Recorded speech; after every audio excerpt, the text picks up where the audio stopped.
Give us the latest on the Cowboys situation. So, Sam, 2.5 months ago, I reported on this show that Ezekiel Elliott potentially could hold out from training camp. And at that time, a lot of people jumped on me and said there's no way because he's got the extra year. The same person who told me that now tells me that the number for Dak Prescott that we should watch is $34 million.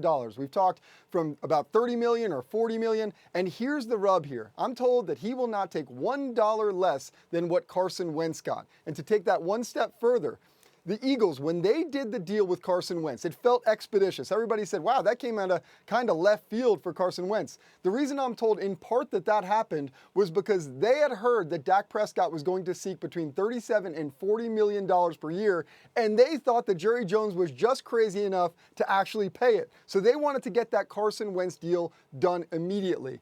To take it to today, Dak Prescott ain't taking $1 less than what Carson Wentz gets. I think if it doesn't end up being about $34 million per year, that we don't see this get done before week 1, and instead it tolls until next offseason.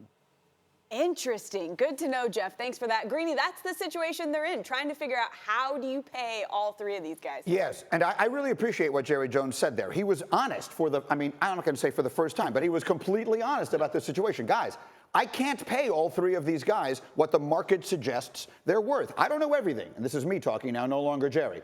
But I know you cannot have on one roster one of the highest paid quarterbacks, one of the highest paid running backs, and one of the highest paid wide receivers. It just doesn't work that way. So he's going to have to prioritize, and at least one of the three is going to have to go, unless he's willing to do what everyone suggests he isn't, which is let Zeke sit. Because at the end of the day, that's a fight Jerry Jones wins. Ezekiel Elliott will never become a free agent if he doesn't come in and play for whatever it is they're willing to pay him. So does Jerry Jones have the stomach to live through however long a holdout that might be if Zeke is willing to take it into the season?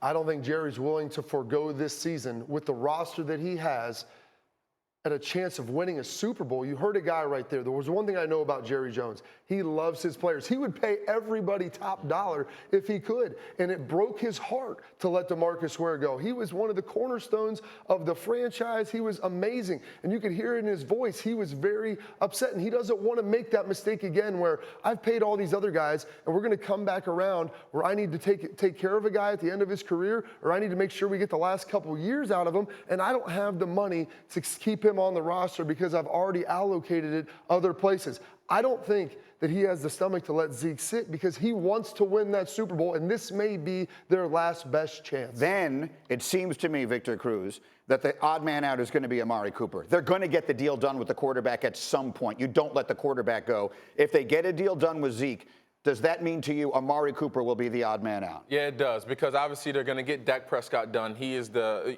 franchise quarterbacks don't just come every day. And then when you look at what makes this team go, who's the one guy that is inexpensible, that makes this team, this engine run, and that's Ezekiel Elliott. Whether it's in the passing game with things he does out of the backfield, in the screen game, or just simply handing him the ball, he does those things better than a lot of other running backs. Let me quickly ask you, as Sam brought this up in our meeting this morning, I'll give her credit, and it's a very good point. Pardon me, when they traded for Amari Cooper, at that point, no one was talking about him in the context of being one of the highest paid wide receivers in football. There were a lot of questions. He came, he was so good in Dallas, he made Dak Prescott so much better. Now we're having this kind of conversation. But is he an elite receiver himself? I do believe he is an elite receiver. He's just in a situation that's unfortunate for him. Obviously, he came in and did what he was supposed to do, put his best abilities on display, and Dak Prescott needed that, especially in that position that he was in. He needed that number one style type receiver to get the ball to, and I think Amari Cooper responded to that. Real quick. Here's the last piece on that. I think it's easier for Dallas to find another Amari Cooper than it's going to be to find another Ezekiel Elliott. Exactly. Even as we talk about running backs are interchangeable, Zeke Elliott is a different breed. All right, I don't disagree with that at all.